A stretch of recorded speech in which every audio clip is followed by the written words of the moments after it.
Hello everybody, this is Vince and Sherry from Pastor Life. Today we're doing something a little new, something a little unusual. You know, everybody has hobbies. I don't care who you are, and sometimes as you get older, the hobbies change. When you're young, your hobbies might be baseball, sports, something like that. You get a little bit older, your hobbies could be golf, it could be gardening, it could be cooking or baking, it could be working on an old car. That's Something right. that Sherry and I have enjoyed over the years. Today, we're introducing you to our 1965 Volkswagen Bug.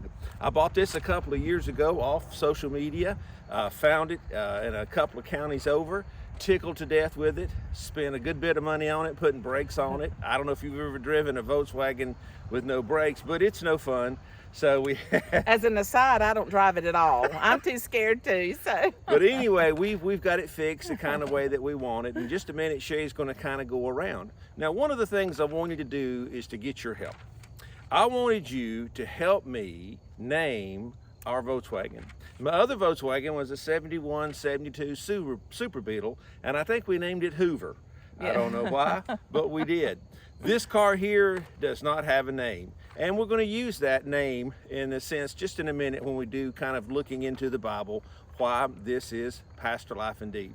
So Sherry's going to get the camera. We're going to walk around. We're going to show it to you. Now, for you Volkswagen enthusiasts, now there's some things on this Volkswagen that are not original. The seats, even though it's a 65 Volkswagen, I believe the seats belong to a 67. So I am not a professional, Volkswagen entrepreneur. It's not all to spec, but it's mine. So help oversee the parts of it that may not be original, but look at the parts and see if you can come up with the proper name for our 65 Bug. Here in the boot, you'll see some things that we have. Now, something every Volkswagen enthusiast will have is one of these, and that is a fire extinguisher. I have one in the boot as well as underneath the driver's side part of the car. Some items here that if you get broke down, if you're a grandparent, you know what these are. These are chairs that you sit and watch your grandchildren play sports outside. The gas tank is inside here. The spare tire, this is not the original color. I believe this is called a 1989 Mustang Blue color. The man that redid this was a preacher, and at the same time he was a body man that he worked on cars. So I saw pictures of this when I bought it that was completely apart. He took it off the frame restoration, painted it to the color that he wanted it. Notice there's no holes here for a bumper. That was welded shut from the front to the back, so it makes it look like it has never had a front bumper on it. Now, the lights is one of the things that I love about an older Volkswagen. You have that glass that's on top of the light itself. And if you kind of walk around, the little mags here, new tires on it, the seat, let's say belongs to like a 67. Most of that stuff's in there is pretty much normal. If you kind of walk around it, it's in pretty good shape. And in the engine, don't ask me what size engine it is. It's the size that makes it run, okay? And if there's no holes or anything, he kind of welded all those shut. There's a style in this. If you notice, there's really no chrome other than the pipes coming out of it and then the rims here. It's all kind of a monochrome look, one look. And that's what you have here.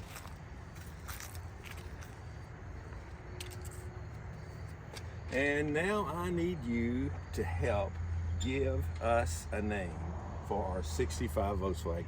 Now I'm going to do something kind of mythical here. I'm going to snap my fingers, and then Sherry and I are going to be back at our house, sitting at our desk to discuss how this has to do with our spiritual walk with Christ. 1, 2, 3, snap. Hey everybody, this is Vince and Sherry.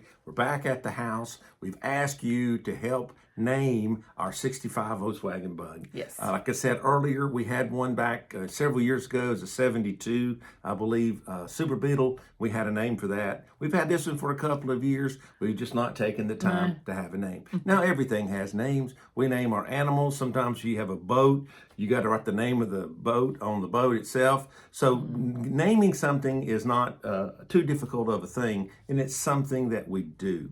So if you would, think of a name. You've seen the car. Send us your suggestions, ideas, yes. of what you think the name should be. And if there's a good one, we will name that 65 Bug.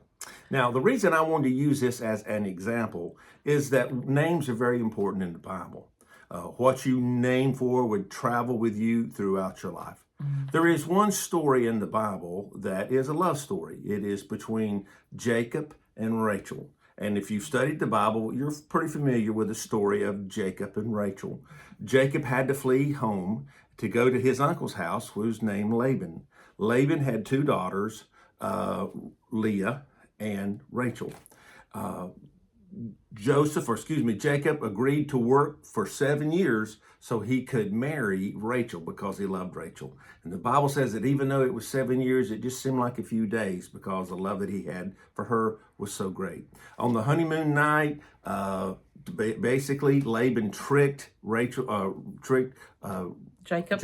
And I think one of the reasons he could do that is because the brides would wear these things over their face, right? And you couldn't really see. And I think some of this too.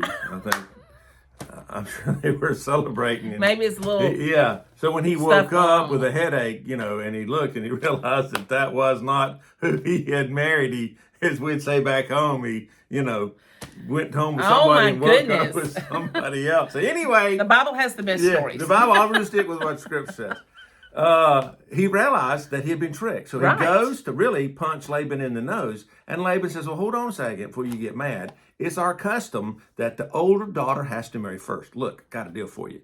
You give my oldest daughter her week's honeymoon. And then you can marry Rachel just after a week or so. But you'll have to work 7 more years. So that's what he did. And he did not have to wait for Rachel for the full 7 years. He just waited 1 week, and then he got Rachel, but he still had to work for 7 more years. Yes. I mean, that would be tough sledding, I think. Yeah, he might have just been better off to walk away. I don't know. I don't have any sisters, older or younger, so I'm very blessed.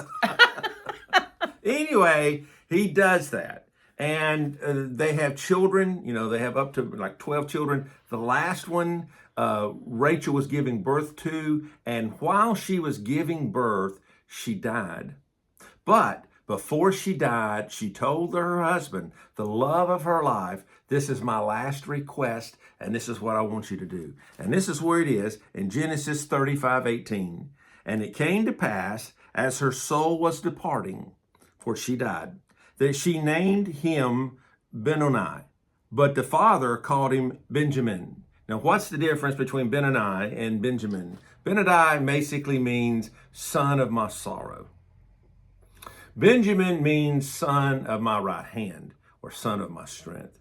As much as Jacob loved Rachel, he was not going to allow his son to go through life being called son of my sorrow.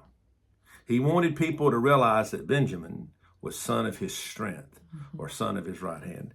That's how important names are in the Bible. Now, in the New Testament, we have kind of a place where Jesus gives nicknames to certain of his disciples. We know that he calls Peter the Rock. We know that he calls James and John the sons of thunder. But there is another person there that we know of, and that is Thomas. Now, if you know Thomas, what do you know about him, honey? Well, we often call him the Doubting Thomas. Okay, what's that? And I have compassion for him because I'd hate to go through life being called the Doubting Thomas just because you had questions about the fact that, the disciples have come back. These people have reported back and said, look, we saw Jesus being crucified, but he's actually alive. He's alive. And Thomas says, hey, unless I can actually touch him for myself and see him for myself, I just can't believe that. Okay. Well, Jesus never criticized him for that. A few days later, Jesus reappeared after the resurrection. Thomas was there, and he goes to Thomas, and he says, Thomas, take your hand, thrust it into my side. Take your finger, thrust it into my hand. Be not faithless, but be believing. Mm-hmm. And Thomas said, my Lord and my God. Yes. He was humiliated, but he knowed that Jesus was as good as it said. His word was important. However, Thomas was also given a nickname called Didymus. And you said, well, what does Didymus mean? Well, in John 11:16, then said Thomas, which is called Didymus, unto his fellow disciples, let us go also that we may die with him. Now this story was taken out after Lazarus had died and had been dead for about 4 days, and Jesus said we must go to the side of Lazarus. Some of the disciples didn't want to go because this was a bad part of town. There were people in that area that wanted Jesus dead, and they felt if they go, they'll kill Jesus. Yeah, it's too risky. What difference does it make Yeah. if Lazarus is already dead? They had no idea that Jesus was about to raise him from the grave. Thomas spoke up and said, let's go with him. And if he dies, then we're going to die together, which shows me he had great courage. He was bold there, wasn't he? Yeah, now here's somebody at 1 minute is doubting, and in the next minute, he has great courage. It's almost like they're twins. And that's what Didymus means, friends. Didymus means twin. Now, I have my own idea about this passage of Scripture. Maybe somebody's come up with it before. But Sherry and I have identical twin daughters. They're adults now, but when they were little, we found out from the doctor, from the hospital, that they were identical, which I think is the rarest. Girl identical twins, supposed to be the rarest there was. Anyway, I couldn't tell them apart when they were little. And Sherry would do things helpful to me. She would put like toenail polish on one of them just to make sure. She says she could tell the difference. I'm not going to question that, but I really couldn't. At first, it was really tough. They only weighed 1 ounce apart. They looked absolutely alike. And matter of fact, now that they're adults, one has 5 children, the other has 4. And when those children were small and like their aunt would hold them, she looked so much like their mom. They knew something wasn't quite right, but they couldn't figure it out. Sometimes they'd cry. They couldn't figure out because they looked, their aunt and their mom looked identical. Yeah. So, yeah, it's really tough. So when they were growing up, I would call them Sissy. I didn't call one Natalie, one right. Kelly. I would just call them Sissy. And that kind of got me out of the loop of being responsible for them to say, Daddy, you don't know which one I am, which they would have been right. But I acted with so much confidence, Sissy, could you do this? Or Sissy, could you do that? However, they did act a little different. Yeah, they have. And I can tell you, even though they looked the same, they acted differently. So when I read this text years ago, and when I come across Didymus meaning twin, I thought to myself, looked like the same guy, but he could act 2 different ways. I think we're all like that, though. You I think so? we all have that capacity to 1 minute have weakness and fear and maybe anxiety over something.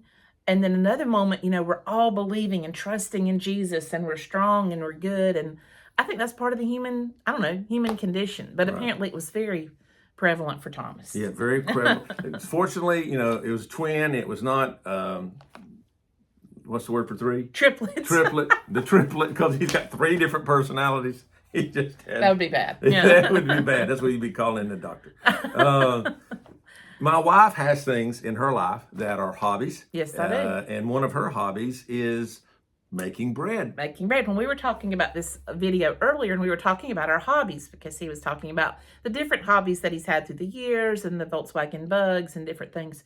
And I was saying, one hobby that I have is making sourdough bread, and I actually name my sourdough starter. And I know most women who make sourdough, they name their starters. Really? Too. Yes, they do. And the name of my current sourdough starter that I've had for a long time now, his name is Miller. And my husband asked me, did that mean it was Miller time? And I said, no, that wasn't what it meant. It meant that I mill the grains to put in the starter. And all that starter basically is flour and water. You mix that together, let it sit for a while. It's called feeding it. When you put more flour and water into it, you always have to use unfiltered water because chlorine will kind of, crush down that process of that growth. And then you have the starter. That's your leaven for your breads that you make. So yeah, even starter has a name. How about that? I know. And if you introduce it, you can call it Meeting the Miller. Meeting the Miller. Maybe one day I'll let the audience meet the Miller. Meet the Miller. Well, the thing that we want to share with you today is, again, thank you for watching our channel. If you've not subscribed, we ask that you go ahead and subscribe and like. We're asking you to do a couple of things here to kind of interact with us. Yes. The first thing that we're going to ask you to do, if you've seen our Volkswagen, if you can give us a good name for it. Yes. And if it's a good name, then we'll let you know who named that Volkswagen. The second thing is, when it comes to your life or your relationship with Jesus, if he was to give you a nickname, now remember, Jesus was positive with his nicknames. It was not a negative thing to it. The Rock or the Sons of Thunder or even the Didymus, the twin. There were positive things, but it had to do with the character of the person he was talking to. Didn't call everybody the same thing. If Jesus was to give you a nickname, what do you think it would be? That's a tough question. Okay.